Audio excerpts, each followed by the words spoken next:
Hello friends, welcome to Velraj and crime diaries. கேரளாவில் இருக்க மலப்புரம் மாவட்டத்தில் பெரிந்தல் மண்ணாங்கிற ஒரு அழகான ஒரு ஊர் இருக்கு. இதை கிராமம்னு சொல்ல முடியாது, பெரிய நகரம்னு சொல்ல முடியாது, ஒரு சின்ன அழகான டவுன்னு சொல்லலாம். அப்படிப்பட்ட பெரிந்தல் மண்ணாங்கிற இந்த ஊர்ல CK பாலச்சந்திரன்கிற ஒரு நபர் இருந்துட்டு வராரு. இவர் டாய் அண்ட் ஸ்டேஷனரி ஷாப் வச்சிருக்காரு. இதை ஒரு ரீட்டைல் ஷாப்னு சொல்ல முடியாது, அதே டயத்தில் ஒரு பெரிய ஹோல்சேல் கடைன்னு சொல்ல முடியாது. ஒட்டுமொத்தத்தில் அந்த ஏரியாலே கொஞ்சம் பெரிய டாய் அண்ட் ஸ்டேஷனரி ஷாப்னு சொல்லலாம். ஈவன் அந்த கடையோட மதிப்பே 50 லட்சம் ரூபாய்க்கு மேலே இருக்குங்கிறாங்க.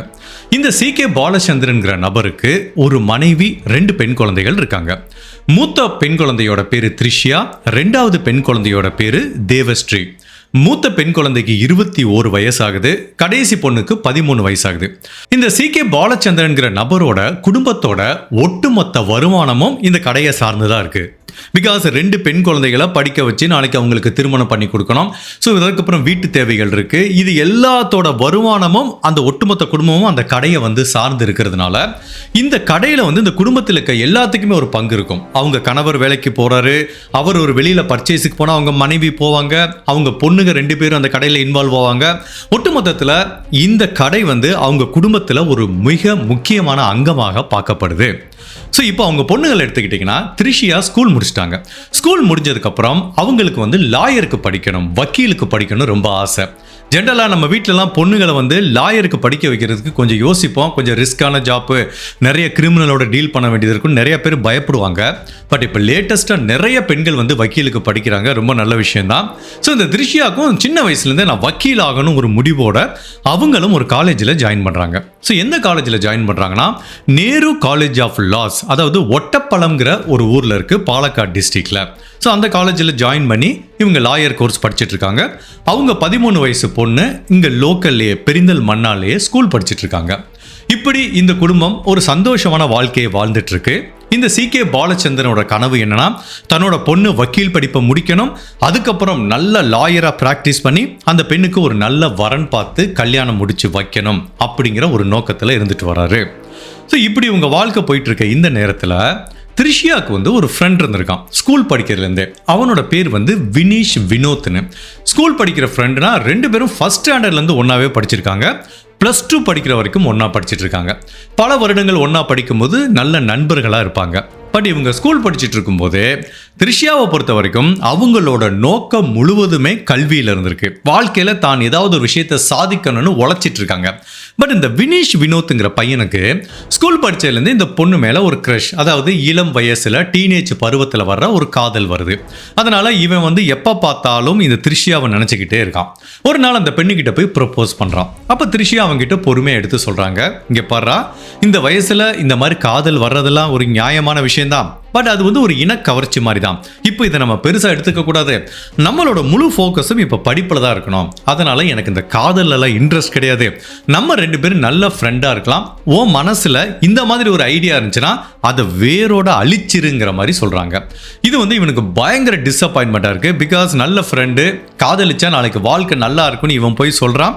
அந்த பெண்ணோட மறுப்பு இவனுக்கு கொஞ்சம் வருத்தத்தை உண்டு பண்ணால் கூட வேற வழி இல்லை, அந்த பொண்ணு நோன்னு சொல்லிட்டான்னு விட்டுட்டான். பட் இருந்தாலும் அவனோட மனசு அந்த பெண்ணை நோக்கியே தான் பயணம் பண்ணிட்டு இருக்கு.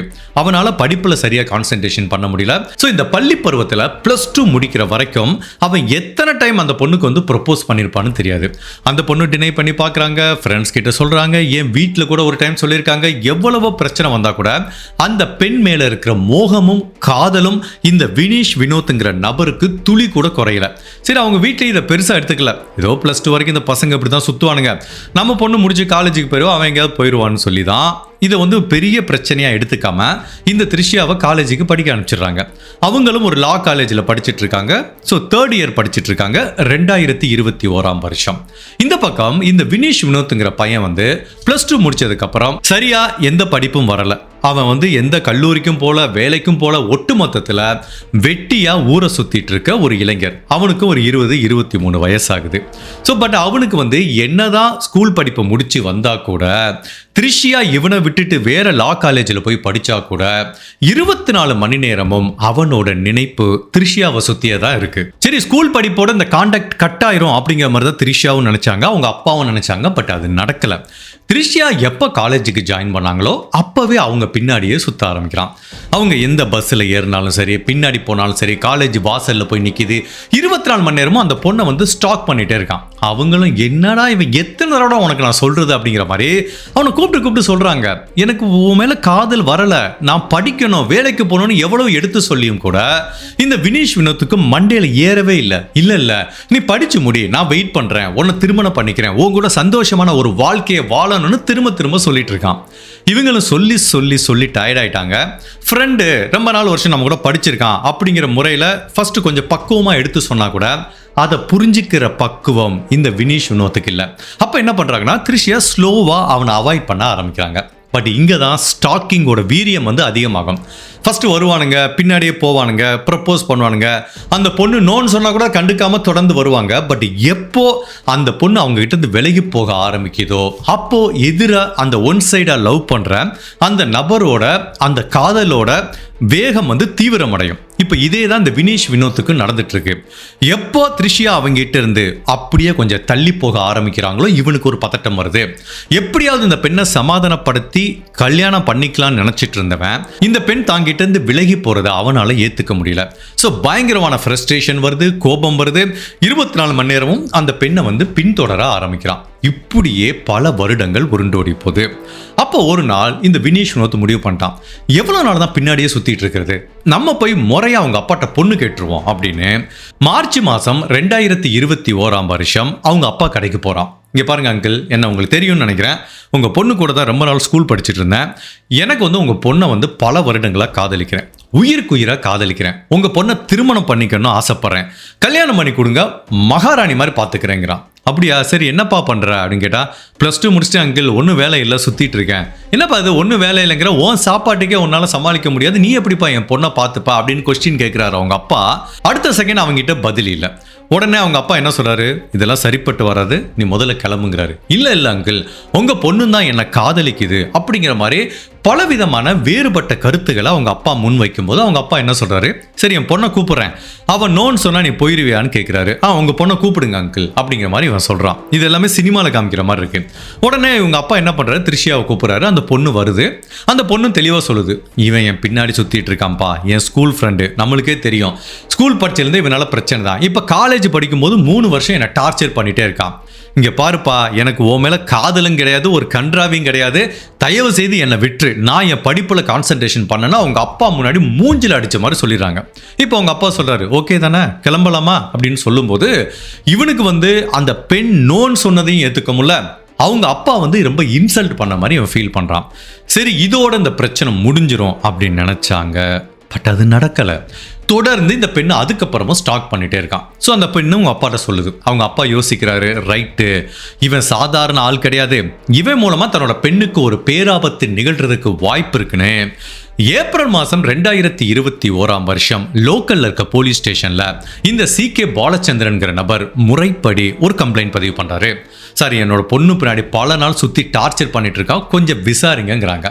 போலீஸ் ஆஃபீஸரும் இவனை கூப்பிட்டு விசாரிக்கிறாங்க. போலீஸ் கிட்டே தான் சொல்கிறான், சார் அந்த பொண்ணை நான் உயிருக்கு உயிராக லவ் பண்ணுறேன்னு. போலீஸ் தெளிவாக சொல்லிட்டாங்க, அந்த பொண்ணு ஒன்றும் வேணான்னு சொல்லிடுச்சு, இதுக்கு மேலே அந்த பெண் பின்னாடி நீ சுத்தினா சட்டப்படியான குற்றம், நான் முதல் டைம் வார்னிங்கோட விடுறேன், இனிமேல் அந்த பொண்ணு பின்னாடி நீ சுத்தின உள்ள வச்சு லாடம் கட்டிடுவேன், ஈவ் டீசிங் கேஸில் போட்டுருவேன், ஒரு 10 வருஷம் வெளில வர முடியாது, ஒழுங்கா இனிமேல் அந்த பொண்ணு பின்னாடி போகாதரா அப்படிங்கிற மாதிரி போலீஸ் ஆஃபீஸர் ஒரு மிரட்டல் தோணியில் ஒரு வார்னிங் கொடுக்குறாங்க. அவன் அப்படியே தலையை குனிஞ்சிட்டே போயிடறான். ஸோ எல்லாருமே என்ன நினச்சிக்கிட்டாங்க, ஓகே ஏதோ சின்ன பையன் வயசு கோளாறு வந்து சுத்தினா, போலீஸை கூப்பிட்டோம், ஒரு கம்ப்ளைண்ட் கொடுத்தோம், முடிஞ்சு போச்சு அப்படின்னு நினச்சா. இதுதான் இந்த வழக்கோட தொடக்கம் அப்படிங்கிறது அந்த வீட்டில் இருக்க யாருக்குமே தெரியல. இதுக்கப்புறம் இந்த த்ரிஷியாங்கிற பெண்ணோட வாழ்க்கையில் நடக்க போகிற ஒவ்வொரு நிகழ்வுகளும் நம்ம கற்பனைக்கும் அப்பாற்பட்டவை. இப்படியெல்லாம் கூடவா இந்த நாட்டில் நடக்குதுன்னு இந்த வழக்கு நம்மளை ஆச்சரியப்படுத்த போது, ஒரு பக்கம் இந்த மாதிரி தான் நிறைய கேஸில் நடந்துட்டு இருக்கு அப்படிங்கிற ஒரு சின்ன அதிர்ச்சியான தகவலும் நம்மளுக்கு கிடைக்குது. ஸோ இதுக்கப்புறம் இந்த திருஷ்யாவோட வாழ்க்கையில் என்ன நிகழ்ந்தது, அந்த வினீஷ் இந்த பெண்ணோட வாழ்க்கையில் என்ன மாதிரி ஒரு தாக்கத்தை ஏற்படுத்தினா அப்படிங்கிற பலவித குழப்பங்களும் திருப்பங்களும் நிறைஞ்ச கேரளாவில் இருக்கிற மலப்புரம் டிஸ்ட்ரிக்டில் நடந்த ஒரு வித்தியாசமான ட்ரூ கிரைம் கேஸ் தான் இன்னைக்கு நம்ம இந்த வீடியோவில் பார்க்க போகிறோம்.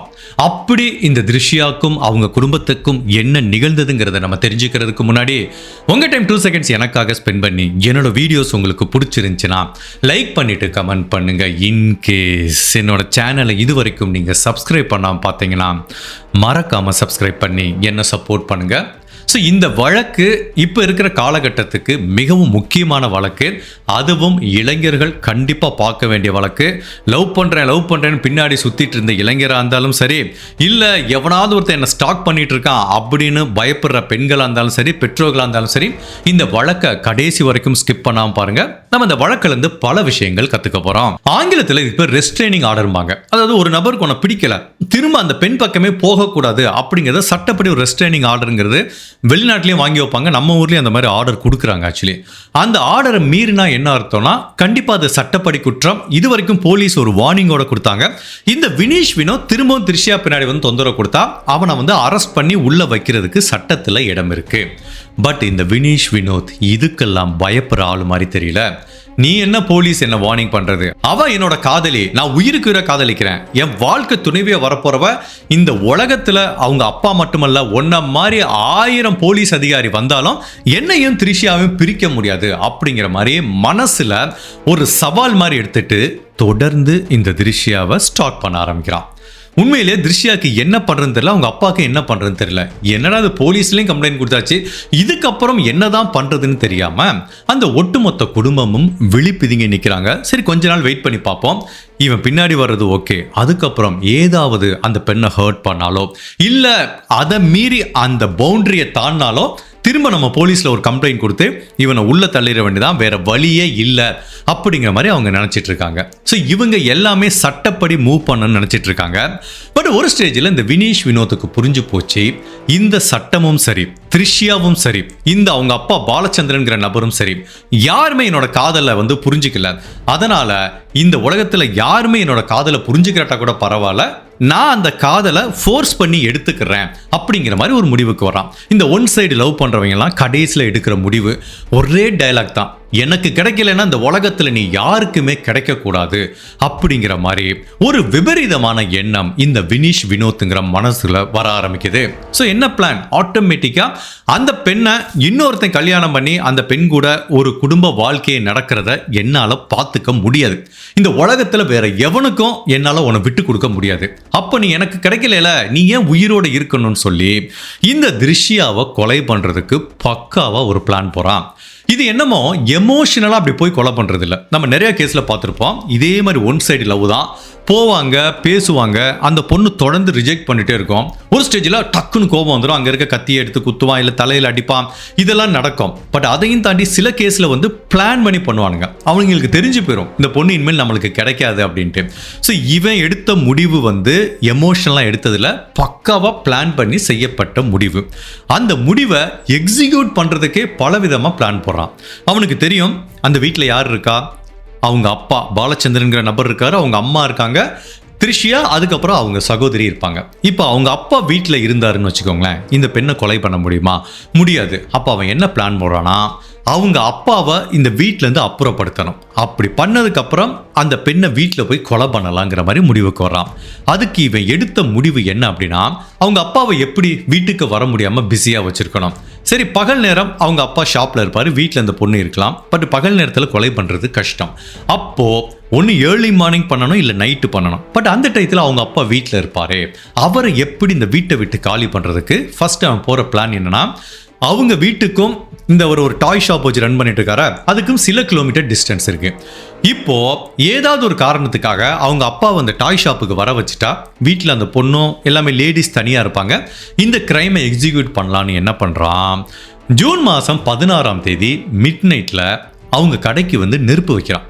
பெட்ரோல் வாங்கிட்டு வந்து அந்த டாய் ஷாப்பில் ஊற்றி விட்டு நெருப்பு வச்சிடறான். ஸோ காலங்காத்தால அந்த கடையே நெருப்பில் எரியுது. நான் ஏற்கனவே சொல்லியிருக்கேன், இந்த குடும்பத்தோட முழு வாழ்வாதாரமே அந்த கடையை நம்பி இருக்கு. பட் திங்க் பண்ணி பாருங்க, அந்த கடையிலனா இவர் என்ன பண்ணுவாரு? அவர் பொண்ணை எப்படி படிக்க வைப்பாரு? அந்த பொண்ணுங்களுக்கு எப்படி கல்யாணம் பண்ணி கொடுப்பாரு? அவங்களோட அன்றாட வாழ்க்கைக்கு தேவைக்கு பணத்துக்கு என்ன பண்ணுவாங்க? ஸோ இவனுக்கு அதுவும் தெரிஞ்சிருக்கு, இந்த கடையை கொளுத்துனா அந்த குடும்பம் வந்து நடுத்தருவில் வந்து நிற்கணும். ஸோ பக்காவா பிளான் பண்ணி பெட்ரோலை வாங்கிட்டு வந்து அந்த கடையை கொளுத்தி விட்டான். ஆட்டோமேட்டிக்காக தீயணைப்பு துறை வர்றாங்க. இவருக்கு வந்து ஃபோன் வருது, உங்க கடையில் நெருப்பு வந்துருச்சுன்னு. நம்மளுக்கே தெரியும், இந்த மாதிரி கடையில் திடீர்னு நெருப்பு வந்துச்சுன்னா ஷார்ட் சர்க்யூட் ஆகும். அதுதான் 99% வந்து நெருப்பு வரும். இவரும் பதட்டத்தில், ஐயோ இதுதான் என்னோட கடை, என்னோட வாழ்க்கைன்னு ஓடுறாரு. அங்க அப்படி ஓடிட்டு இருக்கும்போது இவன் தூரத்துல இருந்து எல்லாத்தையும் பார்த்துட்டு இருக்கான். இங்க நெருப்பு வருது, அவங்க அப்பா பதறிச்சு ஓடிட்டு வராது. ஸோ ஏர்லி மார்னிங் டைம் வந்துடுது. வீட்டில் இப்போ லேடிஸ் மட்டும்தான் தனியா இருக்காங்க. இதுதான் அந்த திருஷ்யாவை கொலை பண்றதுக்கு சரியான தருணம்னு இவன் வீட்டில இருந்தே கத்தி எடுத்துட்டு போறான். நான் திரும்பவும் சொல்றேன், இது வந்து எமோஷனல் கிரைம் கிடையாது. இப்போ வீட்டுக்கு போறேன், திருஷ்யா கூட ஒரு கன்ஃபரன்டேஷன் நடக்குது. அப்ப கிச்சன்ல இருக்க, அவங்க வீட்டு கிச்சன்ல இருக்க கத்தி எடுத்து கொலை பண்றது வேற. பிளான் பண்ணி கொலைக்காக ஒரு ஆயுதத்தை எடுத்துட்டு போறது, இது நமக்கு சாதாரண விஷயமா இருக்கலாம். பட் கொலை வழக்குல இதெல்லாம் ஒரு சூப்பரான பாயிண்டா பார்க்கப்படுது. சில பேர் சொல்லுவானுங்க, போனேன் எமோஷனலா கொலை பண்ணிட்டேன், அங்க இருக்க கத்தி எடுத்து பண்ணிட்டேன்னா அது வந்து பாத்தீங்கன்னா கொஞ்சம் தண்டனை குறைவாக கிடைக்கிறதுக்கு வாய்ப்பு இருக்கு. நீ பிளான் பண்ணி கத்தியை நீயே எடுத்துட்டு போனேன்னா அதோட ஆர்குமெண்டே வேற மாதிரி இருக்கும். ஸோ நீ பிளான் பண்ணியிருக்கல, அதனால உனக்கு தண்டனை கடுமையா இருக்குங்கிற மாதிரி சொல்லுவாங்க. ஸோ அதனால இதுவும் ஒரு முக்கியமான தடயமா பார்க்கப்படுது. இவன் வீட்டில இருந்து கத்தி எடுத்துட்டு போறான். வீட்டுக்குள்ள இப்படி கத்தியோட போய் நிக்கிறான்ல, அவங்க அம்மா, இந்த திருஷ்யா, அவங்க தங்கை மிரண்டு போயிட்டாங்க. இவனை பார்த்தோன்னே எப்படி ரியாக்ட் பண்றதுனே தெரியல. நம்மளுக்கே தெரியும், ஒருத்தன் நார்மலா பேச வரும்போது அவனோட பாடி லாங்குவேஜ், முக பாவனை எப்படி இருக்குன்னு. ஒருத்தன் இப்படி கத்தியை வச்சுட்டு வரண்டா அப்படின்னு சொன்னா எப்படி இருக்கும், அதை வந்து அந்த பாடி லாங்குவேஜ் அவங்களால ஃபீல் பண்ண முடியுது. உடனே எல்லாரும் ரூமுக்குள்ள ஓடி போய் ஒளிய போறாங்க. வேகமா ஓடுறான். ஃபர்ஸ்ட் போய் இப்படி திருஷ்யா பின்னாடி முடியை பிடிச்சு இப்படி இழுக்கிறான். கையில கத்தி வச்சிருக்கான். அப்படி கத்தியை வச்சு சராமாரியா அந்த பொண்ணை வந்து குத்த ஆரம்பிக்கிறான். இந்த டயத்துல அந்த பெண்ணோட உயிரை காப்பாத்திருக்கா அவங்க அம்மா வராங்க. அவங்க அம்மாவை தலையில ஒரே அடி, அவங்க அம்மா மயக்கம் போட்டு விழுந்துட்டாங்க. இந்த டயத்துல திருஷ்யா உயிருக்கு போராடுறாங்க. அப்போ பக்கத்துல அவங்களுக்கு உதவி செய்யறதுக்கு யார் இருக்கா? அந்த 13 வயசு தங்கச்சி மட்டும்தான். இந்த திருஷ்யாக்கும் அவங்க தங்கச்சி தேவஸ்ரீங்கிற பெண்ணுக்கும் இருக்கிற உறவு வந்து அப்படி ஒரு அற்புதமான உறவு. ஒரு வீட்டில் ஆண் பையன் இல்லாமல் 2 பெண் குழந்தைகள் மட்டும் இருந்தால் அவ்வளவு பாண்டு வந்து ரொம்ப ஸ்ட்ராங்காக இருக்கும். அவங்களுக்குள்ள எல்லா விஷயத்தையும் ஷேர் பண்ணிப்பாங்க. அப்படிப்பட்ட இந்த 13 வயசு தங்கை தன்னோட உயிரை கொடுத்து தன்னோட சகோதரியை காப்பாத்துறதுக்காக முயற்சி பண்றாங்க. அவங்க கிட்ட இருந்து காப்பாற்ற முயற்சி பண்றாங்க. இடையில போய் விழுறாங்க. ஜென்ரலா ஒருத்தன் மூர்க்கமா ஒருத்தவங்களை தாக்கும் போது இடையில யார் வந்தாலும் அவங்களுக்கும் தெரியாது, அவங்களுக்கும் சேர்த்து அதே கத்தி குத்து தான் விழுகும். இவன் திருஷ்யாவை சராமாரியா குத்துறான். மொத்தம் 22 இடத்துல கத்தியால குத்துறான். அதுல 5 ஃபேட்டல் உண்டுமாங்க, 5 அவங்க செஸ்ட்லயே போகுது. இடையில தேவஸ்ரீ அவங்க தங்கையும் உயிரை கொடுத்து காப்பாற்ற முயற்சி பண்றாங்க. அவங்க உடம்புலையும் பல இடங்கள்ல காயங்கள் ஏற்படுது.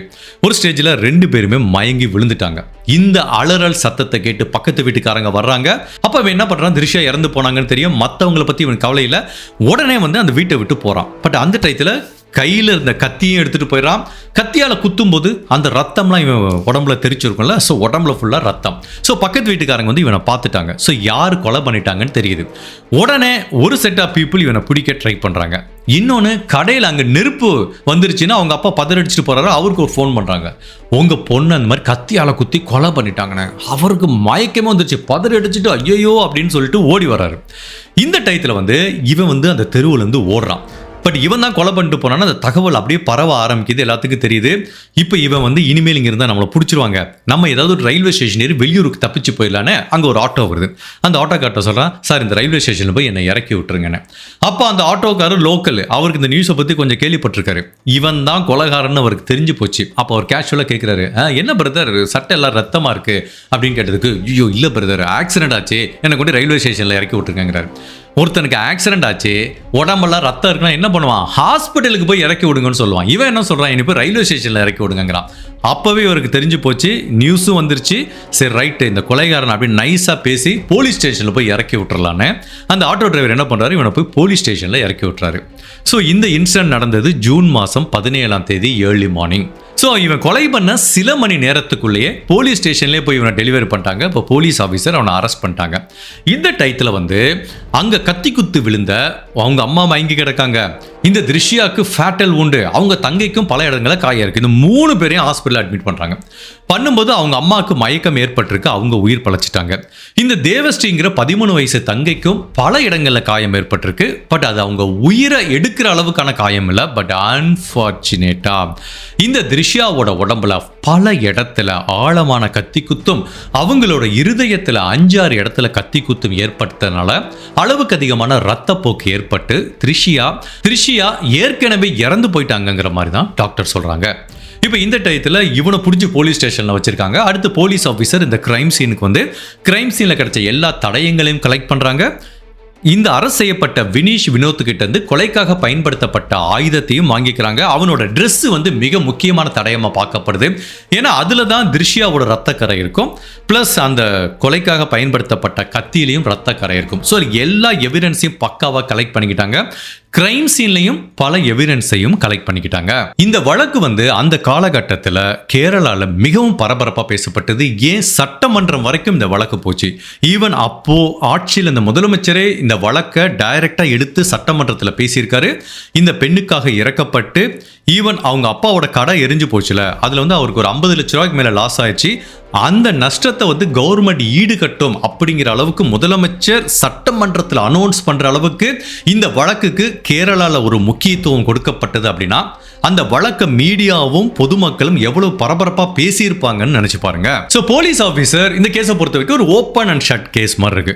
ஓகேப்பா, ஒருத்தவனுக்கு வந்து ஒரு பொண்ணு மேல லவ் இருந்துச்சு, போனா கொலை பண்ணிட்டான், எவிடன்ஸும் கரெக்டா இருக்கு, அவனை பிடிச்சாச்சு அப்படின்னு எல்லா எவிடன்ஸையும் கலெக்ட் பண்ணிட்டு இப்போ அவங்க கிட்ட விசாரிக்கிறாங்க.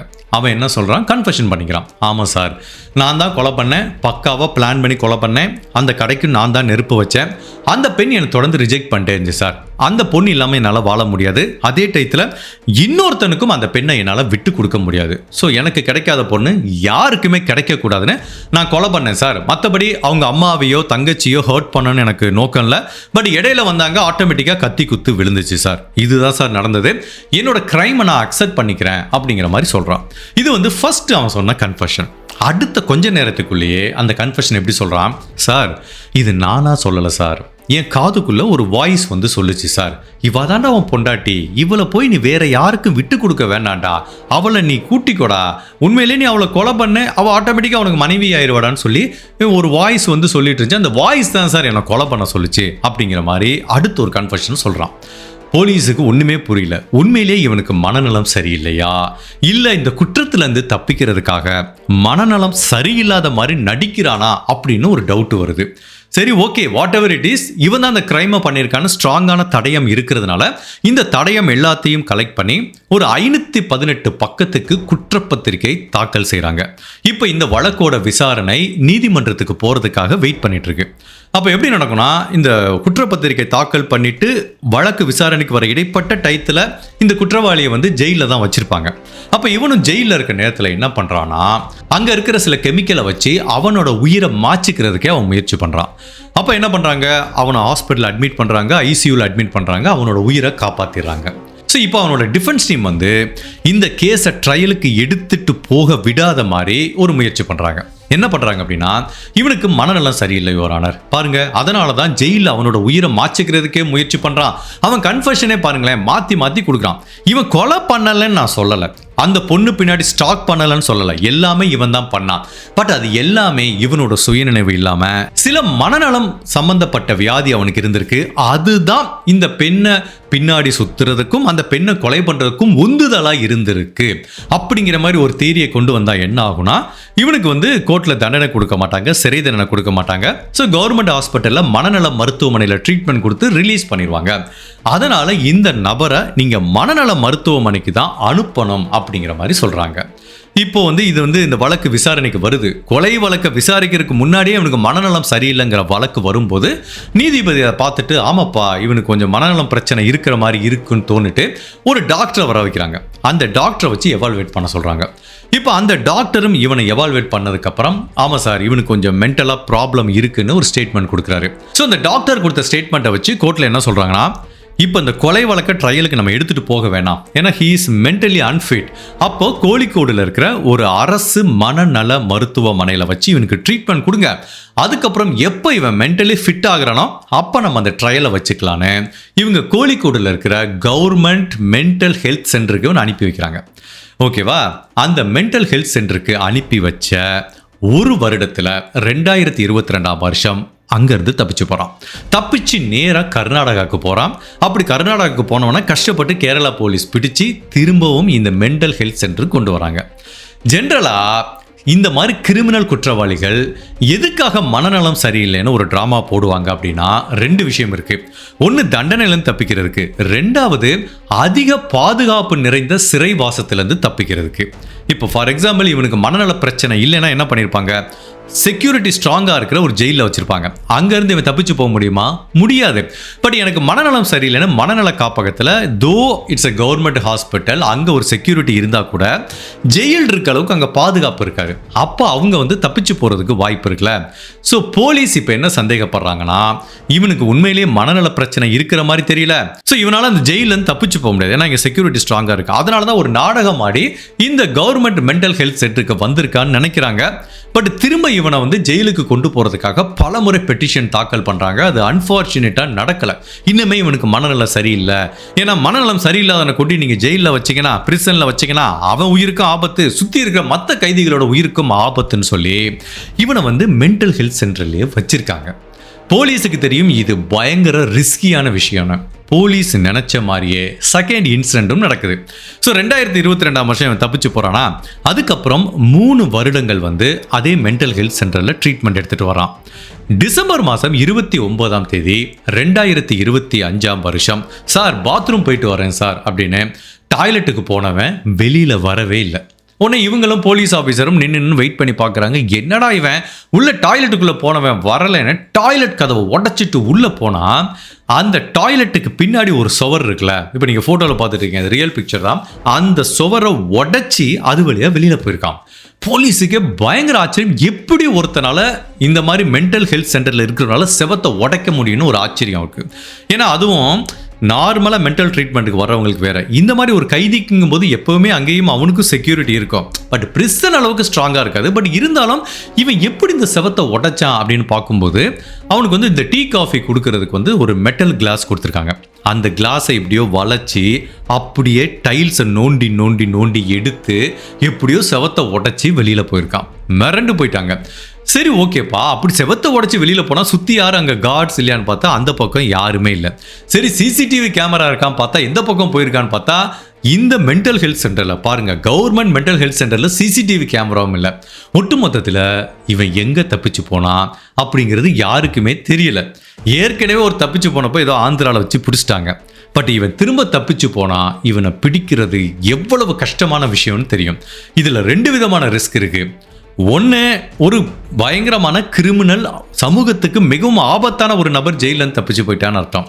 2வது, இவனோட வெறி எப்படி இருக்கும், திரிஷியாவோட வீட்டில் இருக்க மற்ற மெம்பர்ஸ் மேலேயும் இருக்கிறதுக்கு வாய்ப்பு இருக்கு. ஸோ இப்போ அவங்க குடும்பமும் பயந்து போயிட்டாங்க.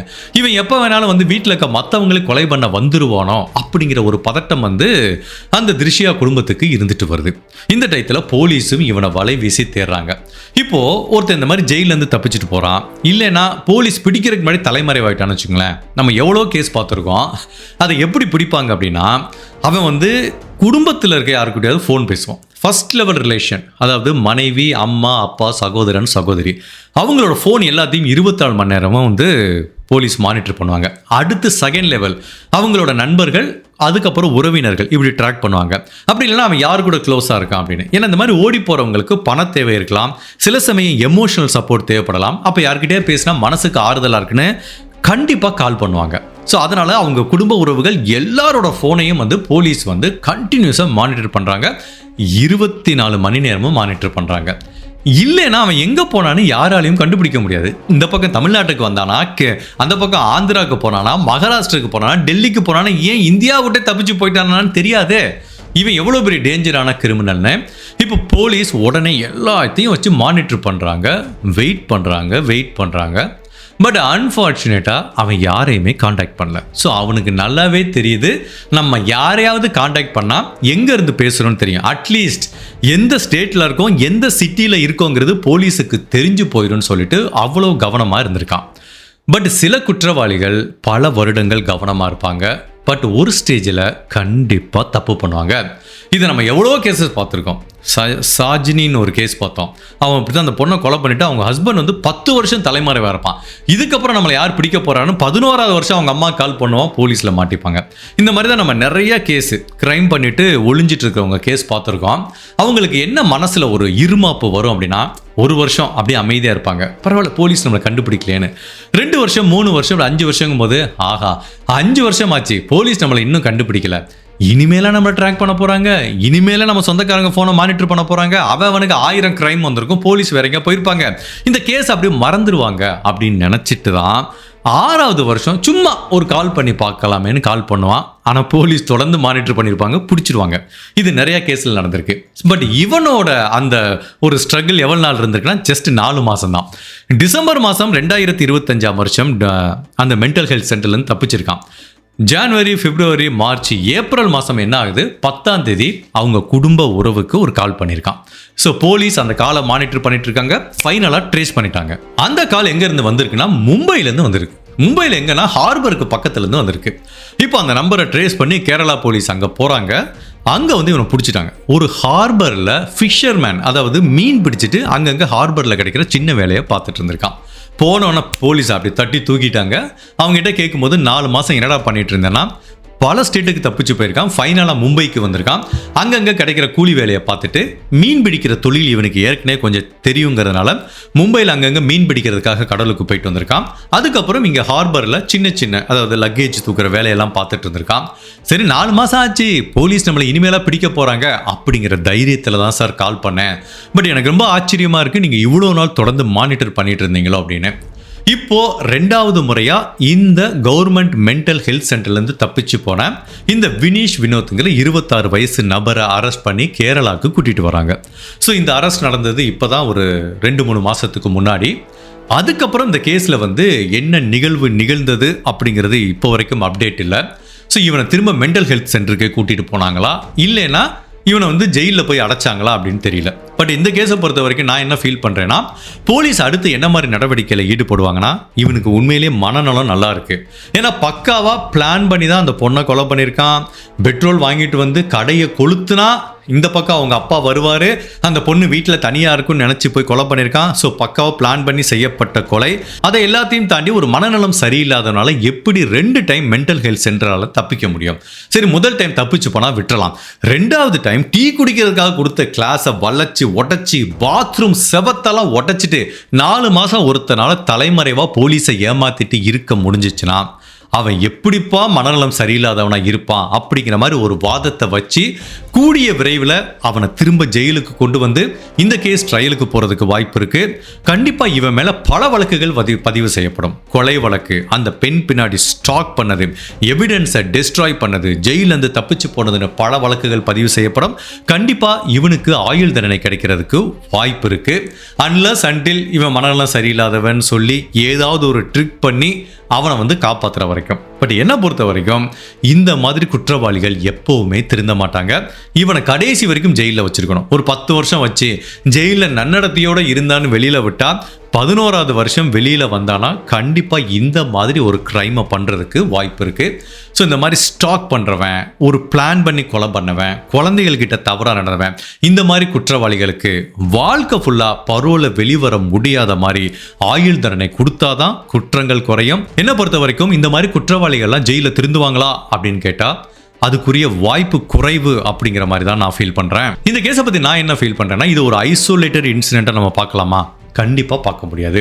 நம்ம சேனலை தொடர்ந்து நீங்கள் ஃபாலோ பண்ணிட்டு இருந்தீங்கன்னா இந்த மாதிரி எத்தனை கேஸ் பார்த்துருப்போம். நம்ம சேனல் ஒரு 1000 வீடியோ பார்த்துருப்போமா?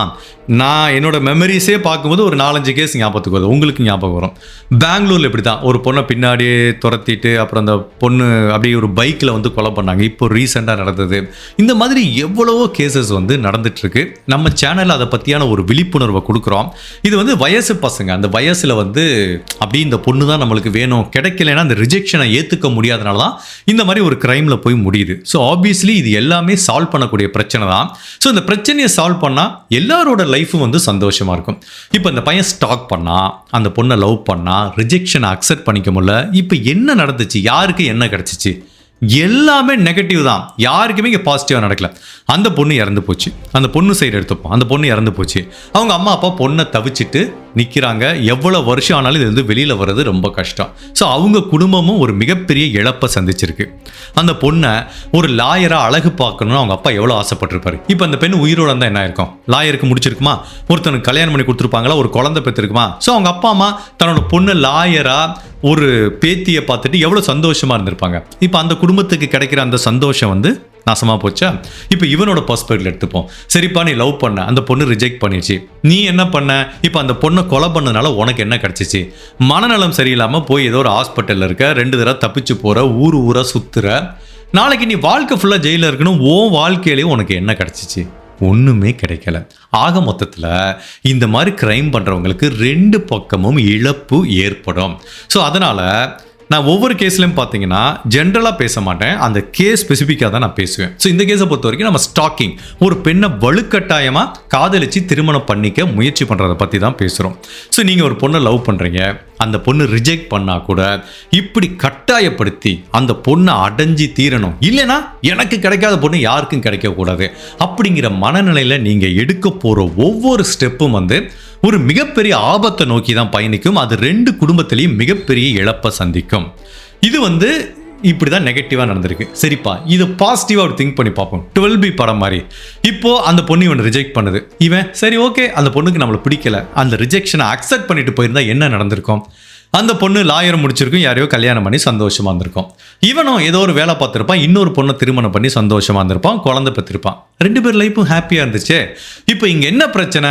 அந்த ரிஜெக்ஷனை அக்செப்ட் பண்ணிக்க முடியாமல் தான் மேலும் மேலும் அந்த பொண்ணை ஸ்டாக் பண்ணுறது, பின்னாடி சுற்றுறது, எனக்கு கிடைக்காதவ யாருக்கு கிடைக்கக்கூடாதுன்னு சொல்கிறது. ஸோ இதோட கோர் ப்ராப்ளம் என்ன அப்படின்னா, ஆணோ பெண்ணோ நம்ம தோல்வியை வந்து அந்த ரிஜெக்ஷனை அக்செப்ட் பண்ணிக்க பழகிறதில்ல. வெற்றியை ஃபுல்லாக அப்படி எப்படி எடுத்துக்கிறோம் மனசில், ஒரு தோல்வியை ஏற்றுக்கிற பக்குவம் இல்லை, நம்மளை ரிஜெக்ஷனை ஏற்றுக்கிற பக்குவம் இல்லை. ஸோ இதை வந்து ஒரு சின்ன வயசுலேருந்தே நம்ம பெற்றவங்க ஒரு குழந்தைக்கு சொல்லி கொடுத்து வளர்க்கணும். இதை நான் டூப்ளிகேட்டாக இருந்தாலும் சொல்கிறேன், இது வந்து நம்ம நிறைய பெற்றவங்க பண்ணுறதில்ல.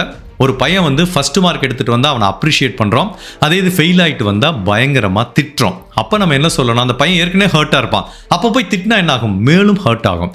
பட் அதை விட சரி ஓகே கண்ணா, இனிமேல் ஒழுங்காக படிக்கணும், சரியா? ஏன்னா தோல்வி லைஃப்பில் வந்து வெற்றி தோல்வி சகஜம்தான். இந்த தோல்வியை நீ எடுத்துக்கோ, அதை நம்ம ஜெயிச்சு காட்டுவோம். தோல்வி வரும், வெற்றி மட்டுமே வாழ்க்கையில் வராது. தோல்வி வந்தாலும் அதை ஏற்றுக்க பழகிக்கணும். இப்போ நீ தோல்வி அடைஞ்சிருக்க, ஏன் தோல்வி அடைஞ்சிருக்க? நீ சரியாக படிக்கலை, நெக்ஸ்ட் டைம் நல்லா படி, நல்லா மார்க் வாங்கும் அப்படின்னு சொல்லி அந்த தோல்வியை ஏற்றுக்கிற மனப்பக்குவத்தை எக்ஸாமில் மட்டுமல்ல, படிப்பில் மட்டுமல்ல. ஸோ அந்த பையன் நாளைக்கு ஒரு ஸ்போர்ட்ஸுக்கு போகிறான், அங்கே தோற்று போகிறான், இல்லை வாழ்க்கையில் ஒரு சின்ன வயசில் ஒரு பொண்ணை லவ் பண்ணுறான், அங்கே தோற்று போகிறான். இப்படி பல இடத்துல தோல்வி வரும்போது அந்த தோல்வியை ஏற்றுக்கிற மனப்பக்குவத்தை நம்ம சொல்லி கொடுத்து வளர்க்கணும்.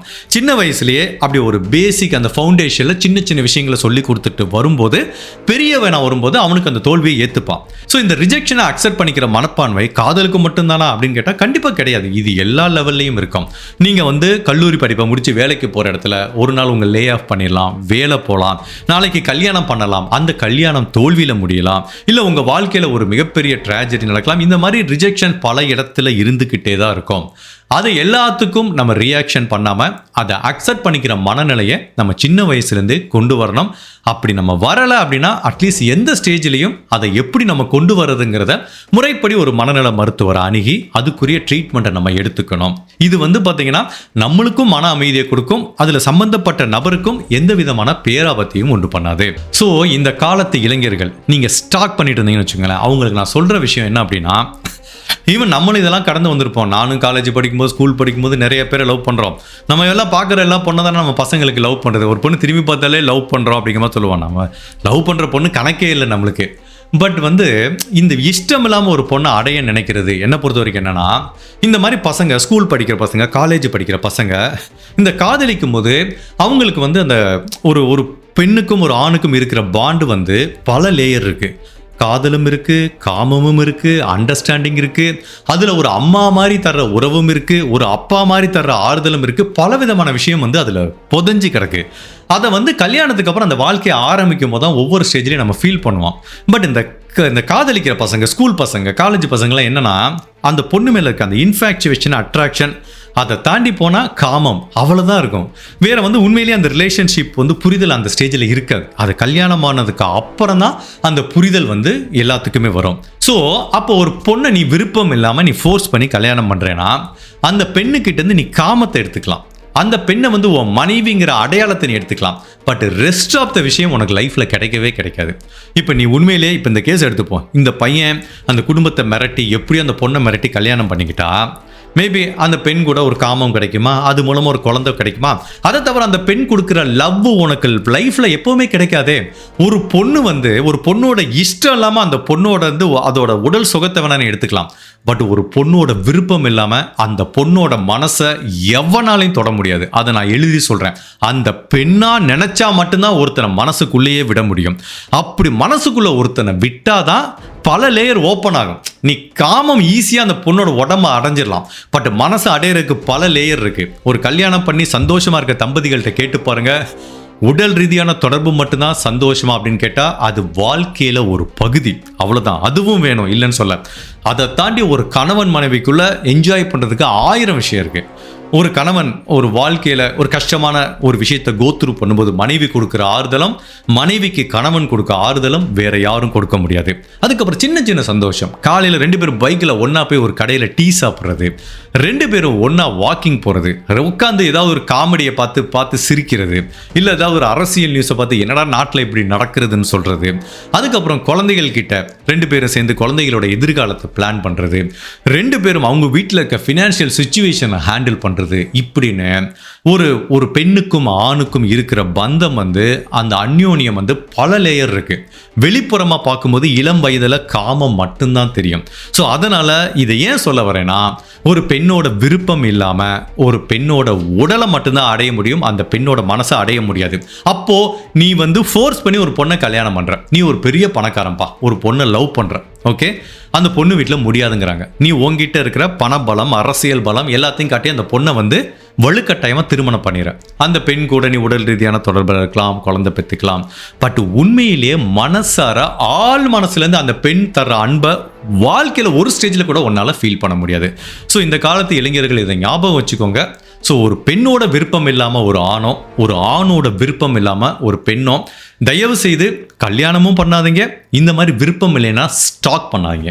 நீங்கள் ஈஸியாக ஸ்டாக் பண்ணிட்டு போயிடுவீங்க. அந்த பொண்ணோட லைஃப் போகிறது ரெண்டாவது.